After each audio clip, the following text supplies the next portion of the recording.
함께 이야기 나눠주실 네 분 전문가 모셨습니다. 민영삼 한양대 특임 교수, 이정군 데일리안 편집국장, 정호김 전 새누리당 의원, 여상원 변호사 모셨습니다. 안녕하십니까? 안녕하세요. 자, 지금 검찰이 아마 최순실 국정농단 사건의 수사 결과를 발표하고 오늘 이제 수사를 마무리 짓는다고 합니다. 그동안에 최순실 씨나 안종범 전 청와대 정무수석은 이미 구속 기소가 됐고 나머지 인물들, 조원동 전 경제수석 등 나머지 인물들에 대한 구속 기소를 이제 오늘 발표할 예정인데 여러 가지 이미 나온 것에 대한 아마 보완 설명이 있는 것 같습니다. 그 내용들을 집중적으로 분석해 볼 텐데 자, 가장 이제 관심을 모았던 것이 정호성 전 비서관의 녹취 있느냐 없느냐, 얼만큼 있느냐, 뭐 이런 것들이 관심일 텐데 오늘 그 여부를 공개할 것 같습니다. 사실 그 검찰에서 피의사실 공표에도 피의사실 공표죄 이렇게 처벌받거든요. 그래서 법원으로 그때도 빨리 넘겨가지고 법원에서 마치 공포하는 식으로 했는데요. 이번에도 지금 오늘 문제되는 게 김종천 차관하고 그다음 조원동 경제수석 오늘 기소하면서 이제 수사 결과를 발표하는 건데 그 범위를 벗어나지는 않을 것이다. 저번에 그 최순실 씨 기소할 때 같이. 그리고 그다음 이제 제일 우리가 관심을 갖는 어떤 그 정호성 전 비서관의 녹음 파일 공개다. 이거는 사실 그 공소장이나 범죄 사실을 발표하면 더 많은 수사 기밀이 되기 때문에 이거는 제 생각에는 그 내용을 구체적으로 이런 내용이 있다. 그러니까 문자 그대로 발표하지는 않을 것이다. 다만 한다면은 이런 취지의 말이 있더라 정도로 발표하지 저 내용을 막 아주 구체적으로 풀어가지고 이런 말을 했다 이렇게는 좀 하기 힘들 것 같습니다. 네, 저 정호성 전 비서관 그 녹음 파일에 대해서는 일부 언론에서 이제 10초만 들어도 아마 촛불이 횃불될 것이다 뭐 이런 얘기들도 나왔었는데요. 정호김 의원님 보면은 이 오늘 검찰 결과 그 검찰 수사 결과 발표에 앞서서 이런 보도도 있었어요.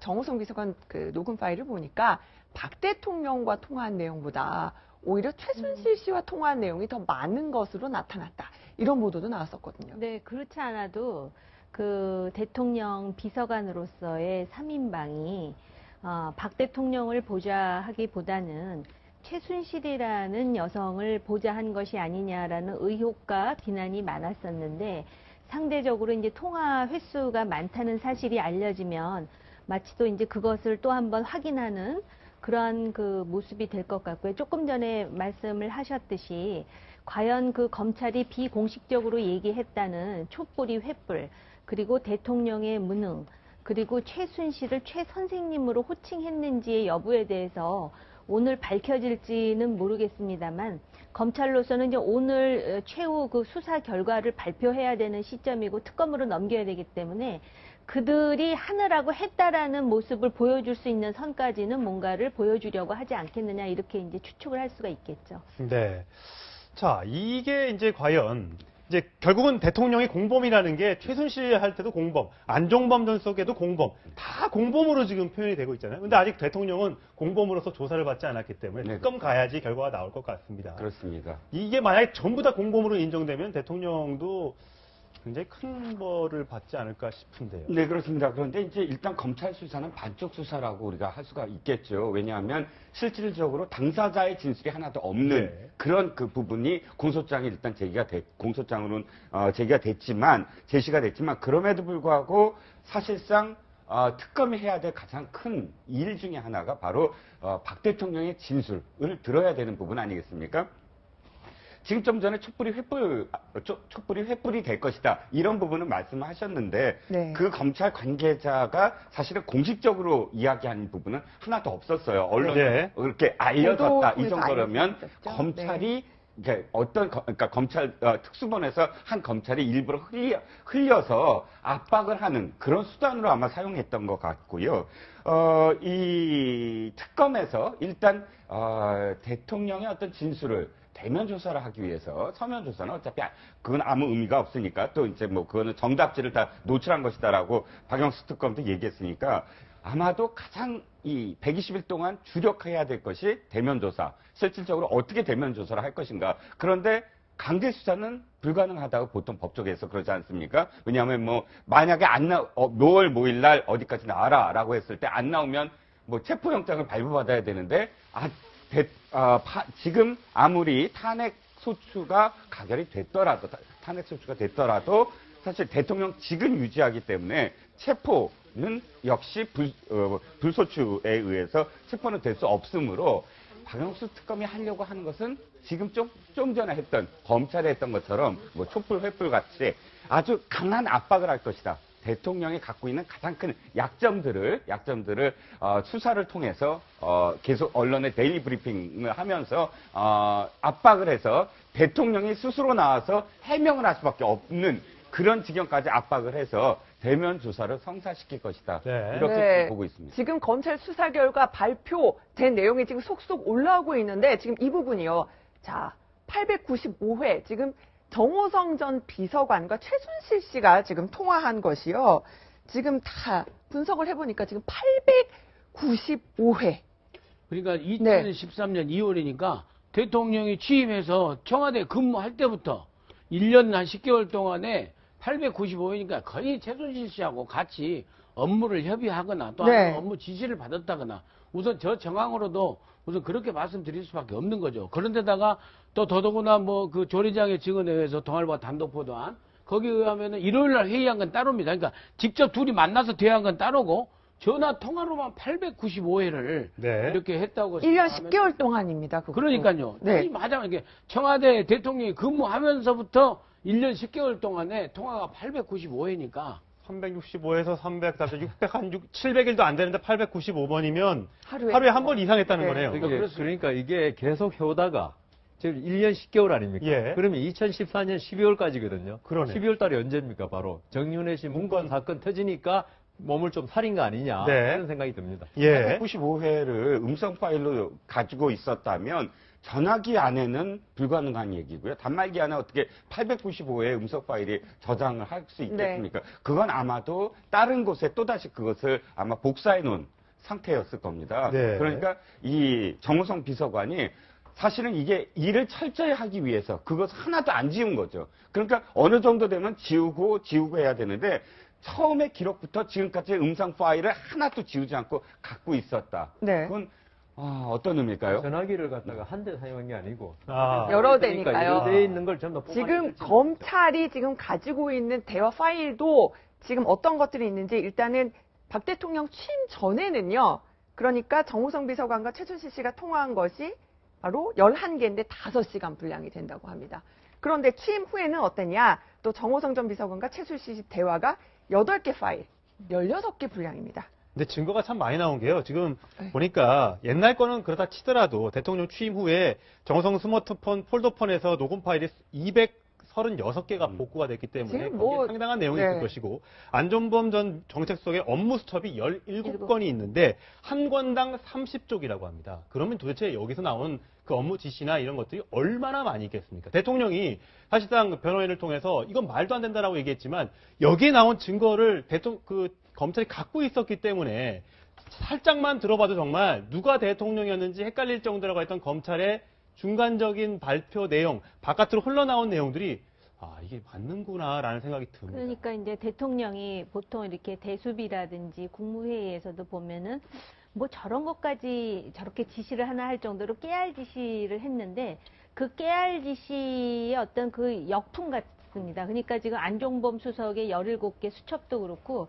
정호성 비서관의 경우는 그 많은 대화를 하면서 최순실과 대통령 간에 이제 메신저 역할을 했겠죠. 그리고 속보의 내용을 보면은 대통령과 최순실과 정호성 간의 3자 대화도 있다. 뭐 이런 네. 얘기가 지금 나오고 있거든요.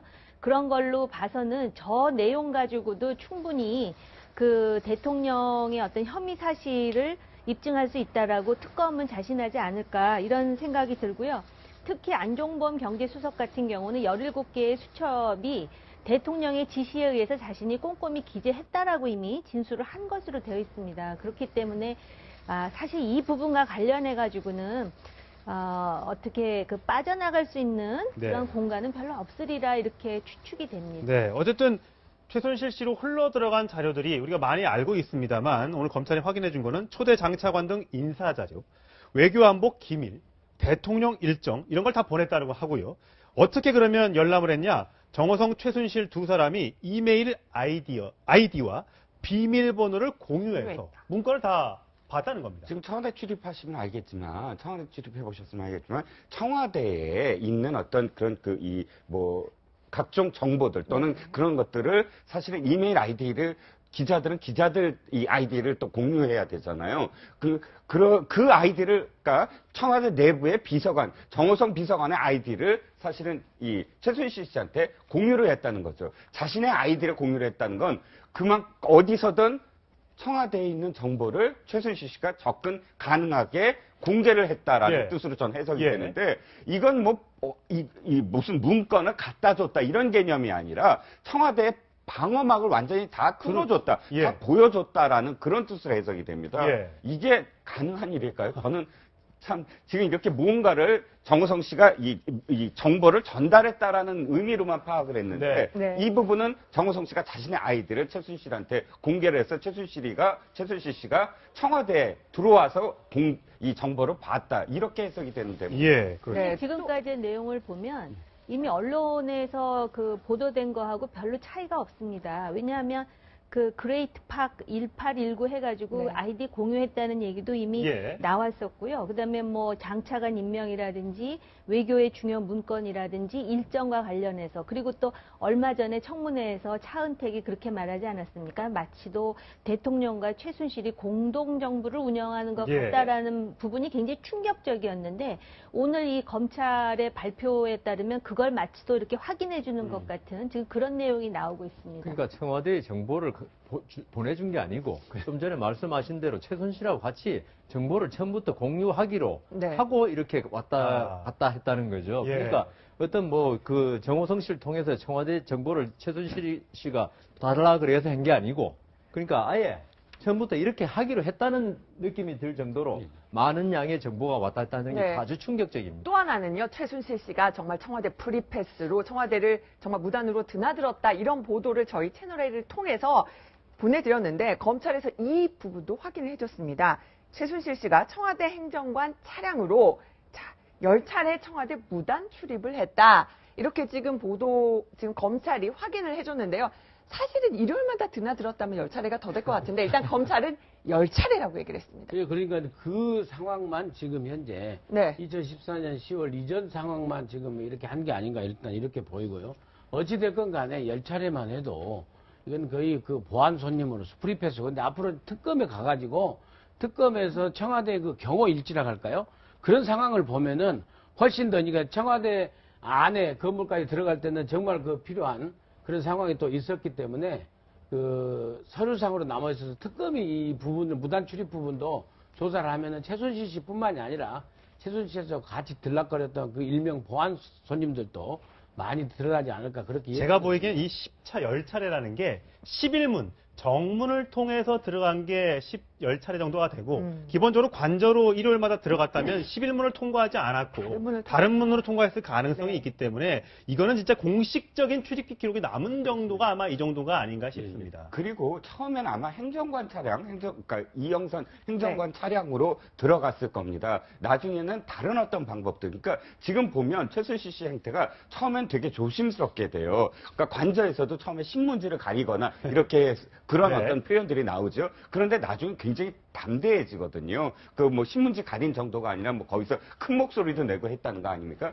그러니까 들어가는 방법도 처음에는 굉장히 조심스럽게 해서 이렇게 뭐 체크가 행정관 차량으로 11문을 통해서 갔다. 나중에는 관저 쪽에 들어가는 문이 있지 않습니까? 그쪽으로 들어갔는데 굉장히 당당해졌다는 거죠. 그러니까 네. 그것까지 포함한다면 이 10여 차례가 아닐 겁니다. 당연히. 네, 또 하나는 태블릿 PC 부분입니다. 최순실 씨 태블릿 PC가 맞느냐? 근데 뭐 고영태 씨가 이번에 청문회에 나와서는 사용하는 거 못 봤다는 얘기는 하기도 했는데, 검찰은 최순실 씨 PC가 맞다, 이렇게 확인을 했고요. 더군다나 정호성 전 비서관이 보냈습니다 라고 보낸 문자도 있었다. 그러니까 정호성 비서관이 태블릿 PC에 담아서 그 최순실 전달해 준 거는 맞았는데, 이게 과연 최순실 씨 예. 최순실 씨 뭐라 그랬냐면 자기는 컴퓨터를 전혀 태블릿 그랬죠. 다룰 줄 모른다고 그랬죠. 그리고 그 또 고영태 씨가 또 한편은 또 국회 청문회에 나와가지고는 그 선서한 다음에 이 태블릿 PC 최순실 게 아니라는 취지의 증언을 했어요. 네. 그러니까 지금 야당에서는 이게 위증이다, 이 고발까지 하겠다 그러는데, 지금 오늘 검찰 수사에서는 이 태블릿 PC가 최순실 씨께 맞다고 지금 발표하고 있는 것 같아요. 그렇다면 최순실 씨 말도 지금 뭐 자기는 태블릿 PC 다룰지도 모른다고 그랬는데 그랬죠. 예. 과연 이게 그 최순실 씨 말을 어디까지 믿어야지 원래 안 믿었지만은 네. 더더욱이 계속적인 거짓말이 드러나니까 최순실 씨 그 어떤 변명에 대해서 우리가 전혀 이제 신뢰할 수 없는 지경에 이르는 거죠. 네. 근데 그 고영태 씨에 대해서 이제 한마디 하자면 외국에서는 이 상황까지 이제 촉발한 것이 고영태라는 사람이기 때문에 뭐 심지어는 무슨 탄핵 영웅이라고 네. 불리운다 그러는데 사실은 그 JTBC에서 처음 보도할 때요. 고영태라는 사람이 그 여기자에게 태블릿 PC를 들고 다니면서 연설문 고쳤다라고 얘기를 했다라는 것입니다. 그래서 사실은 이제 국정조사에서 몇 가지 지금 허위 준수를 한 게 아니냐라는 지금 의혹을 받고 있는 상황이고요. 또 하나는 오늘 이제 최종 수사 결과가 발표가 되는데 곧 국정조사가 또 재개되지 않습니까? 그렇게 되면 청와대 조리장이라든지 또 머리를 해준 미용사라든지 또 화장을 해준 사람이 나와가지고 이 증언을 할 때 오늘 이 수사 결과가 나왔기 때문에 훨씬 그 대담한 증언을 할 가능성이 있겠다 이렇게 점쳐보는 것이죠. 네. 사실 태블릿 PC만 하더라도 본인이 자기 게 아니라고 그렇게 계속해서 네. 지금까지 줄기차게 주장을 했는데 검찰 수사 결과 이렇게 아니 정호성 비서관이네요. 정호성 비서관이 비서관이? 태블릿 PC에 보냈습니다. 이렇게 문자까지 찍어서 보냈다는데. 근데 그날 당일날 국정조사가 끝나자마자 이경재 변호사가 몇 가지 네. 이 최순실 씨의 입장을 그때 표명을 했죠. 그랬죠. 그 중에 가장 첫 번째가 태블릿 PC가 최순실 씨가 아니다였습니다. 예. 그게 마치 스모킹 그 이쪽에서는 방어의 어떤 최전선처럼 지금 여기고 있는 예. 거거든요. 지금 보수 단체에서 지금 집회를 하는데 첫 번째 요구하는 게 태블릿 PC가 조작됐다가 첫 번째예요. 그러니까 그것이 괴를 같이 하고 있는 걸로 보입니다. 자기가 방어하는 예. 첫 번째 고리가 바로 태블릿 PC가 내 게 아니다라는 예. 점. 그 점을 강조하고 있는데 현재 어쨌든 오늘 검찰이 발표한 어떤 내용을 보면 JTBC가 발표한 것과 유사하지요. 네. 최순실 씨의 동선에 꼭 같이 있었다. 그렇죠. 그러니까 뭐 외국에 쓰 예. 있고 뭐 이 같이 있었던 식당, 그러니까 강남의 한 중식당에 있었던 날, 네. 그날 바로 태블릿 PC가 거기에 있었던 걸로 지금 IP 추적으로 가능하거든요. 그렇다면 어쨌든 최순실 씨의 것이든 아니든 간에 최순실 씨가 있는 공간에서 함께 있었다면 그것은 증거 채택이 가능한 부분이죠. 예. 그의 소유에 대한 부분은 2차적으로 나중에 나오겠지만 그것이 뭐 옆에 보좌하는 사람이 들고 있었던 것이든 어떤 것이든 간에 저는 그것을 왜 자꾸 최순실 씨 쪽에서 방어의 첫 번째 논리로 삼고 있는지 잘 이해가 그러니까 가요. 이게 태블릿 PC의 소유는 사실 이 사건하고 본질하고 관계가 없습니다. 이 태블릿 PC에 과연 청와대가 인정하는 문건이 담겨 있었는지, 네. 그리고 이게 정호성 씨를 통해서 최순실 씨 전달됐는지가 중요한 거지. 그리고 이걸 최순실 씨 마지막에 받아보고 거기에 정유라 뭐 나온다 그러잖아요. 이 아이디인가 그것도. 그러면 최순실 사용했다는 건 명백하지 않습니까? 예. 소유를 떠나서 어떤 사용했다는 증거만 그게 있다면 소유라면 네. 이제 아까 말씀드린 대로 최순실 씨의 어떤 말의 신뢰성을 갖다가 없애주는 거지. 이게 그 최순실 씨가 지금 이거는 공무상 기밀 누설에 관한 거거든요. 여기는 그 사건에 관계 없는데 이걸 왜 최순실 씨가 끝까지 부인했는지. 그 납득이 증거 안 가죠. 때문에 그러는 거죠. 증거 때문에 상식적으로 생각해 보면 아무튼 최순실 씨는 이게 자기하고 전혀 관계 없는 거고 거기 내가 왜 그 태블릿 PC를 그렇게 그 피신을 하면서 그거 하나만 책상에 남겨놨겠냐. 이건 말이 안 맞는데 왜냐하면 누군가가 그 태블릿 PC를 가지고 자료를 갖다가 입력시켜서 조사했기 때문에 증거물로 전혀 사용할 수 없다라는 이런 억지 주장을 하기 위해서 계속 지금 변호인 내세워서 그 얘기를 하고 있는 거고 검찰도 그 부분을 갖다가 격파하기 위해서 그러니까 강력하게 지금 그 검찰에서도 조사를 해서 주장을 지금 밝히고 있는 거죠. 네. 자, 그럼 이 대목에서 박근혜 대통령의 탄핵에 대해 반대하고 있는 박사모의 단체를 맡고 있는 담당자를 연결해서 박사모 회장을 전화 연결해서 왜 그렇게 주장하고 있는지, 왜 PC가 최순실 씨께 아니라고 주장하는지 등등에 대해서 한번 물어보도록 하겠습니다. 나와 계시죠? 네, 안녕하십니까. 정관용입니다. 예. 조금 전 저희 검찰 수사 결과 아마 저희 방송을 통해서 들으셨을 텐데, 박사모에서는 그동안 이 최순실의 태블릿 PC가 최순실 씨께 아니다라고 주장을 해왔는데, 검찰은 맞다라고 오늘 판결을 내렸습니다. 물론, 법원에 가서 증거가 어떻게 될지는 지켜봐야겠습니다만, 어떤 근거로 해서 태블릿 PC가 최순실 씨께 아니다라고 주장을 해오셨던 건가요? 지금 어제 또 밝혀진 게 그 태블릿 PC 사용 요금을 유관했죠. 사용 그렇게 요금이요? 하면은- 예. 네네네. 그건 저분이 냈지 않아요. 최순실 씨나 또는 다른 사람이 낸 게 아니고 제일 처음 개통한 사람이 냈지 않습니까? 아, 최초 개통한 사람이 냈다. 네, 예. 개통되고 있었고 또 지금 손스키 JTBC 쪽에서 이야기한 것도 PC가 그쪽에서 빈 사무실에서 입수했다고 했는데 처음에는 독일에서 입수했다고 했다가 네. 또 사무실에 했다고 했다가 같은 날 동아일자 보면은 그 사무실에 같은 날 다른 신문 경향신문인가 그럴 겁니다. 보면은 그 사무실에 갔더니 텅 비고 책상 하나 없었다 했는데 어떻게 JTBC한테만 책상이 있고 다른 기자가 갔을 때는 책상이 없죠. 그 다음에 책상이 있었다고 한다면 그 안에 뭔가 책상 위에서 주셨다고 처음에는 얘기하는 것 같은데 네. 다른 그쪽에서 찍은 사진에도 책상에는 태블릿 PC 없었고 그 다음에 그 건물의 관리인이 지금 이제 그쪽 유관 정당의 당원 아닙니까? 얼마든지 조작되어 있을 수 있는 것이고 그 다음에 지금 속속 우리 네티즌들이 밝혀내고 있는 사항들이 엄청나게 많은 것이 최순실 씨 태블릿 PC라고 인정을 할 수가 없다 이거죠. 네. 예. 그런데 또 하나 네. 또 하나 심수미 기자가 고영태랑 만났다고 한 그날에 고영태 씨가 외국에 있었다는 증언이 또 나오고 있어요. 예. 그 다음에 예. 뭐 네네. 여러 가지 주장이 나오는데 조금 전 검찰 수사 결과 발표를 보면은요 태블릿 PC는 그 더 블루케이 사무실에서 발견된 게 맞다 이렇게 확인을 해주기도 했고요. 여기 전문가 패널들께서도 말씀하셨지만 뭐 사용 요금은 누가 냈던 간에 그러니까 최순실 씨가 지금 사용한 정황은 태블릿 PC를 사용한 정황은 있다는 거거든요. 저희들은 그렇게 믿죠. 정황이 있다고 말씀하셨죠 방금. 네. 그 정황이 뭔지를 갖다가 검찰이 정확히 밝혀주면 모르겠는데 그냥 정황이 있다가 아니고 최순실 씨는 그걸 사용할 줄 모른다 그러잖아요. 네. 그 다음에 심지어는 거기 최순실 씨가 움직일 때마다 IP 주소가 같이 찍혔다고 했잖아요. 그렇습니다. 그렇죠? 예. 그런데 최순실 씨는 독일에 있었는데 여기서 발견됐어요. 네. 그러면 IP가 독일에 있어야 될 거 아닙니까? 여기서는 어떻게 그게 날라옵니까? 제가 발 달려서 비행기 타고 뭐 헤엄쳐옵니까? 네. IP랑 주소가 일치했다는 그 사실조차도 정확하게 아직 모든 게 해명이 되지 않았습니다. 네. 그렇기 때문에 이것은 좀 더 봐야 하는 것이고 저희가 추가로 내일이나 모레 또 추가 증거물을 제시할 것이고 그때 또 언론에 발표를 할 거예요. 그것을 보면은 경악할 문제가 한두 개가 예, 알겠습니다. 자, 네. 박사모 회장으로서 탄핵 무효를 주장하고 계시지 않습니까? 그 네네. 이유를 간단하게 좀 말씀을 해주시죠. 이번 탄핵이 어디서부터 출발했습니까? 전부 다 허위 루머가 막 나오기 시작해가지고 지금은 다 거짓말로 밝혀진 것에부터 출발했습니다. 그러다가 이제 법적인 문제가 이것저것 쏟아지면서 문제가 나오니까 진짜 정폭되고 어느 정도 정폭되니까 국민적 혐오를 불러일으켰고 그것이 정오로 바뀌면서 탄핵으로 간 겁니다. 그런데 탄핵으로 증거물로 제시된 게 뭐죠? 신문기사 15개 아닙니까? 네. 그래서 저희들은 신문 탄핵이고 찌라시 탄핵이다. 아, 어떻게 탄핵을 하면서 최순실 태블릿 PC는 왜 증거물로 제출 안 합니까? 국회에서 끝부분에서 최순실 씨 태블릿 PC를 탄핵에서 제외한 것으로 나오던데 왜 그랬습니까?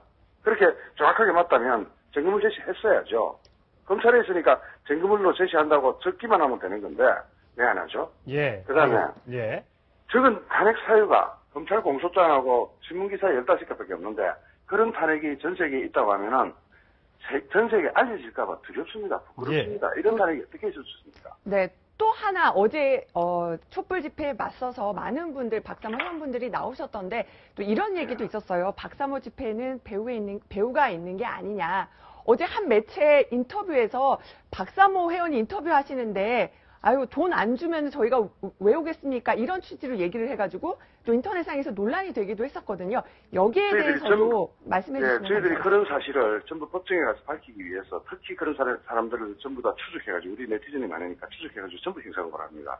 미디어 몽골은 이미 형사고발 돼 있고요. 그다음 또 하나 배후설을 주장하는 사람들에 대해서 형사고발을 하실 것이다. 예, 박사모만큼 수사한 단체는 이 지구상에 없습니다. 왜냐하면은 저희들이 모금하는 모든 모금된 내역이 공지가 돼 있고 돈을 누가 냈는지 공지가 돼 있고 어디에 쓰여 있는지 누구나 정의영이 사람 다 볼 수 있는 행사위원회 방에 가면 다 공지가 됐습니다. 예. 돈이 어디서 들어온 게 공지가 돼 있고 어떻게 썼는지가 공개가 되어 있는 회사에 어떻게 배우가 있습니까? 그런 조직에. 예. 말도 안 되는 돈을 예를 들어 썼다면 어디서 나야 쓰는 것이고, 그죠? 예. 저희가 수억이 들었습니다. 이번에 모금 이 박근혜 대통령 탄핵 사태로 인해서 예. 수억이 들어왔는데 전부 다 만 원, 2만 원, 5만 원, 10만 원 이런 돈이에요. 예. 저희들이 그걸 다 일일이 정리를 못 해가지고 은행에서 따로 빼달라 그래가지고 그걸 복사해서 올릴 정도입니다. 예.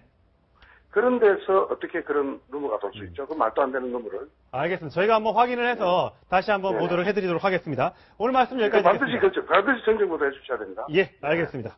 오늘 말씀 고맙습니다. 네, 지금까지 박사모 정광용 회장이었습니다.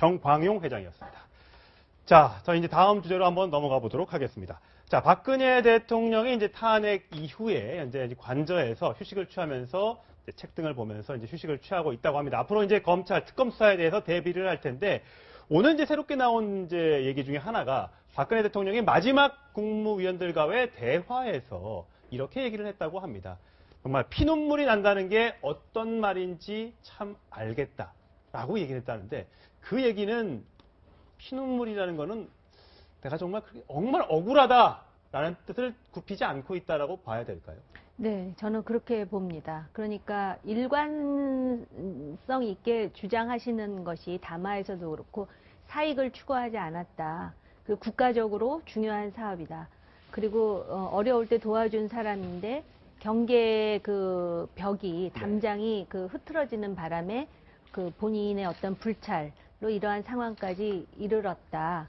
그러니까 통치 행위다라는 것하고 본인은 단 일원의 뇌물도 수수하지 않았다라는 그 확고한 자기 확신이 있는 것 아닌가라는 생각이 드는데 기본적으로 이 법 상식이라든지 어떤 우리가 생각하는 어떤 법적 기준하고 조금 다른 게 아닌가 이런 생각도 들고 사실은 어떻게 보면은 이제 그 법률 전문가분들의 말씀으로는 헌법재판소에서 상당히 이제 심리가 길어질 수 있는 사안도 있다 이렇게 이제 그 얘기하시는 부분도 있지만 실질적으로 명확하게 또 이렇게 이제 드러나는 부분이 있지 않습니까? 예를 든다면은 그 국가적으로 중요한 그 기밀 문서가 이렇게 이제 누설이 된다라든지 또는 그 소위 이제 어떤 그 강요랄까요? 뭐 이런 우리가 일반적으로 생각하는 그 기준하고 확실히 다른 기준과 잣대를 갖고 계시는 게 아닌가 이런 생각을 하게 됩니다. 그렇게 보면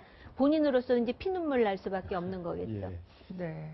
저 국가와 결혼했다는 말 쭉 해왔는데 오늘 뭐 파이낸셜 타임스인가요? 최근에 외신 보도를 보니까 민영삼 원장님 정말 그 국가와 결혼했다던 박 대통령이 이제 국가와 이혼한 게 아니냐 그 외신 제목이 그렇게 뽑힐 정도로 또 박 대통령에 대해서 그런 평가를 그러니까 본인으로서는 참 그 안타까울 거예요. 특히나 그 어찌됐건 아버지 박정희 대통령의 공각 과중에서 아버지 박정희 대통령이 근대화의 공적을 완전히 본인이 다 까먹어버리는 그런 결과가 되는 거고요. 본인으로서도 정말 그 불명예의 치욕을 안게 되는 상황인데 그렇지만 저는 이렇게 생각합니다.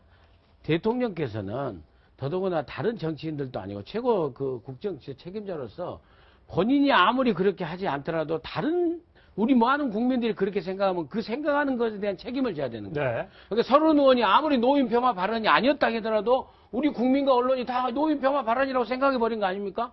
정청래 의원이 아무리 히틀러라고 아니라 했다고 그래도 히틀러 발언이라고 우리가 막말이라고 다 생각했던 거 아닙니까? 거기에 대해서 서른 의원이 책임졌던 정청래 의원이 책임졌던 똑같이 마찬가지로 박근혜 대통령이 아무리 피눈물 나게 억울해도 우리 국민들이 생각에 지금까지 나타난 정황으로는 대통령이 이렇게 사설 대통령을 운영하면서 이럴 수가 있느냐 국정농단 했다면 거기에 대해서 대통령이 겸허하게 책임지는 자세를 가져야 되는 게 아니겠습니까? 예. 저는 그런 생각에서 박근혜 대통령 정말로 딴 생각을 하고 계신가? 더더구나 거기다요. 대통령이 정말 그렇게 저도 믿었어 개인적으로. 그런데 그렇게 거짓말을 감쪽같이 합니까? 순수하게 했다. 예. 선의로 했다. 그 다음에 사익을 구하지 않았다. 이것이 다 법률적 무죄가 날지는 몰라도요. 이게 우리 국민들이 지금 순수하게 생각하고 선의로 생각하고 사익을 구하지 않았다고 우리가 생각하는 거 아니잖아요. 예. 1차 담화에서 그렇게 거짓말 했지 않습니까? 그리고 2015년 1월 달에 정윤회 문건이 갔다가 다 해결되고 나서 기자회견 때 뭐라 했습니까? 비선실세 없다고 했지 않습니까? 그 순간에 최순실 씨가 청와대 왔다 갔다 하면서 비선실세 다 했는데도 그렇게 우리 국민들한테 기자회견을 통해서 비선실세 없다라고 말씀하셨잖아요. 예. 그런 부분에 대해서도 책임을 져야죠. 저는 이 사건이 터졌을 때, 말씀은 못 드렸는데, 박근혜 대통령의 이 어떤 판단 기준이 좀 일반 국민하고 좀 다른 게 아닌가. 내가 어떤 국가를 위해서 어떤 일을 하는 것은 어떤 경우에도 옳은 것이다. 그러니까 최순실을 통했던 뭐 기업체에다가 돈을 요구했던 이 전부 다 국가를 위해서 한 것이다. 이렇게 생각하는, 그러니까 모든 결론이 나는 국가를 위해서 한 것이지 내 사익은 안 챙긴다. 이런 생각을 하시는 것 같아요. 마치 그래서 제가 이런 말씀드리기 참 곤란해서 안 했는데, 우리 왜 그 병력 의무 기피하는 사람들 있잖아요. 네. 우리가 볼 때는 분명히 병력법에 위반되고 헌법의 국방의 의무에 반하지만 예. 본인은 전혀 그렇게 생각하지 않는다는 거죠.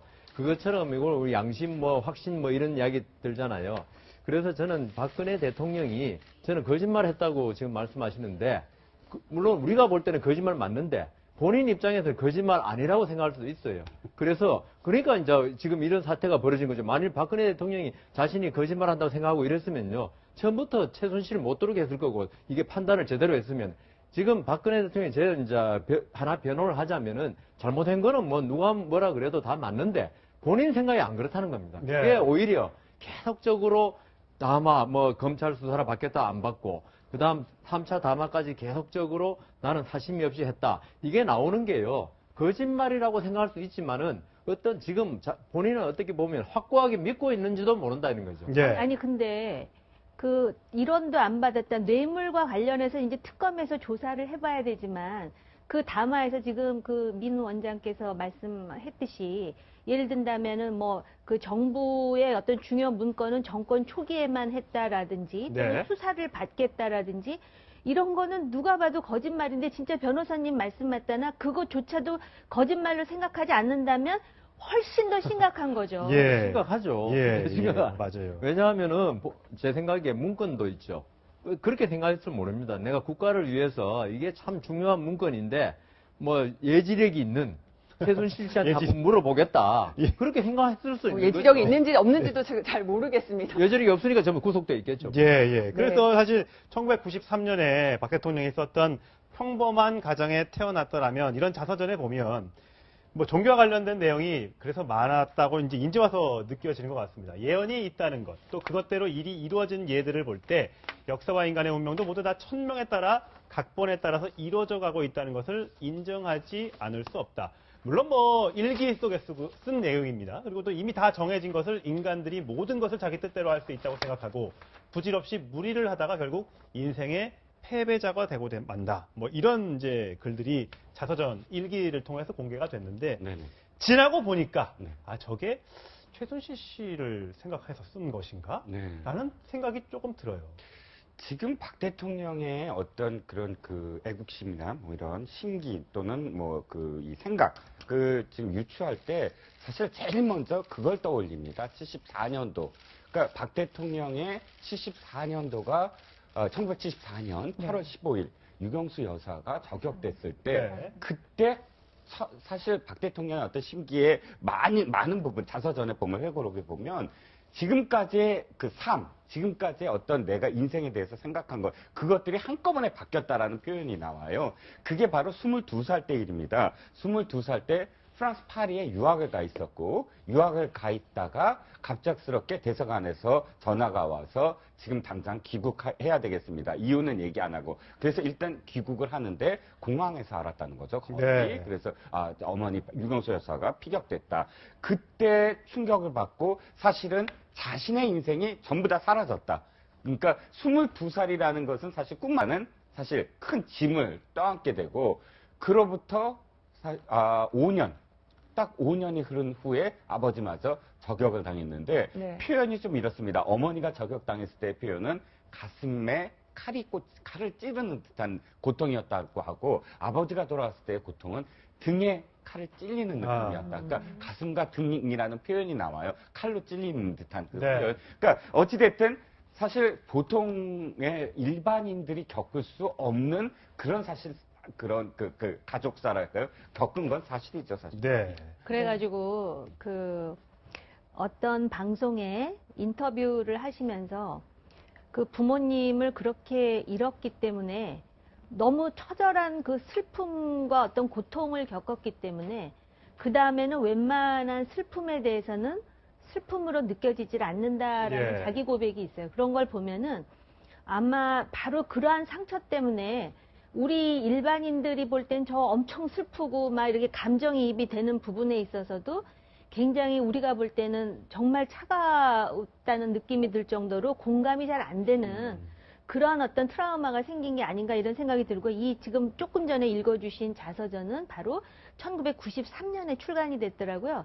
이때는 최태민이라는 사람이 생존해 있을 때예요. 예. 그래서 최태민이라는 분이 1993년에 전모 목사를 찾아가서 박근혜 영예를 대통령으로 만들겠다 그러면서 내가 얼마를 가지고 있고 뭐 이러한 증언이 나올 때가 바로 요 93년인데 네. 이미 본인은 어떤 그 국가의 어떤 그러한 운명이 정해졌다라는 것을 암시했나 하는 생각이 드는데, 또 돌이켜보면 이런 생각을 진작에 갖고 계셨으면 지금과 같은 상황은 안 벌어질 수도 있지 않느냐라는 그런 그러네요. 안타까움이 있네요. 예. 박 대통령의 이제 다시 그 관저, 그 최근 그 결정들을 한번 다시 짚어보면은요.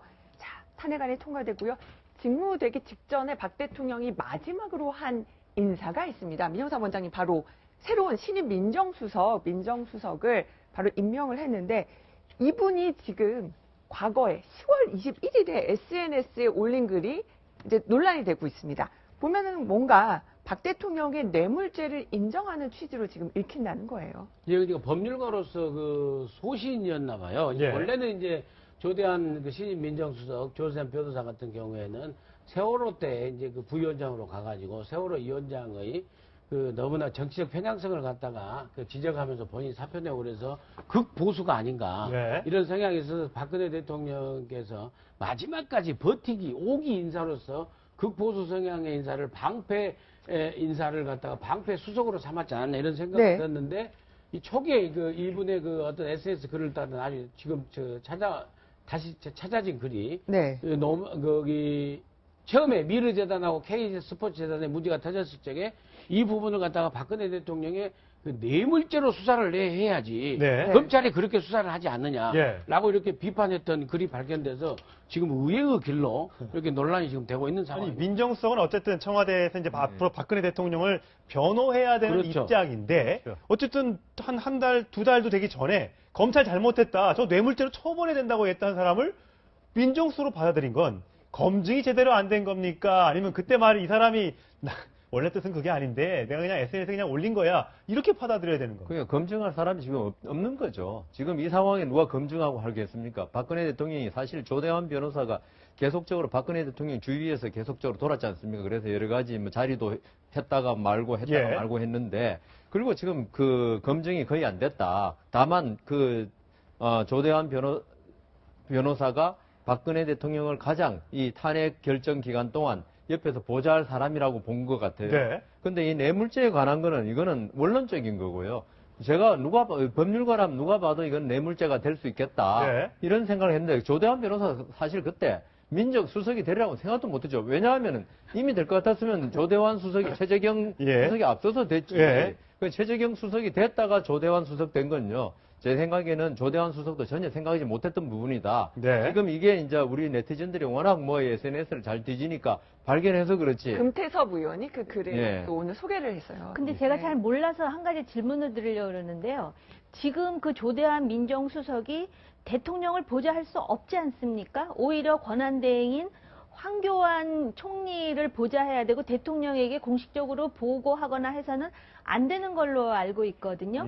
그 부분을 좀 확인하고 싶고요. 또 하나는 우리가 이제 보수 그러면 자꾸 이제 박근혜 대통령과 가까이 있거나 같은 어떤 입장에 선 사람이 아니라 보수의 가장 중요한 그 핵심이 법치거든요. 그러니까 이 조대환이라는 인사는 법치에 따라서 세월호든 미르든 캐르든 K스포츠든 자기 소신을 개인적으로 밝힌 것이 아닌가. 근데 오히려 제가 안타까운 건 이제 와서 이건 개인 소신이었는데 사적인 소신을 지금 와서 이렇게 공개하는 게 적절하지 않다라고 말하기보다는 자기가 율사로서 이게 소신이었으면 나 소신이고 지금 민정수석으로서 일 잘하겠다 이렇게 했으면 네. 좋았을 텐데 하는 네. 아쉬움이 있습니다. 이게 2년 전 일도 아니고 불과 2달밖에 안 된 전이에요. 일이기 때문에 이거를 네. 주워 담는다는 것 자체가 국민들 입장에서는 납득이 안 간다라고 분명히 할 수 있을 것 같습니다.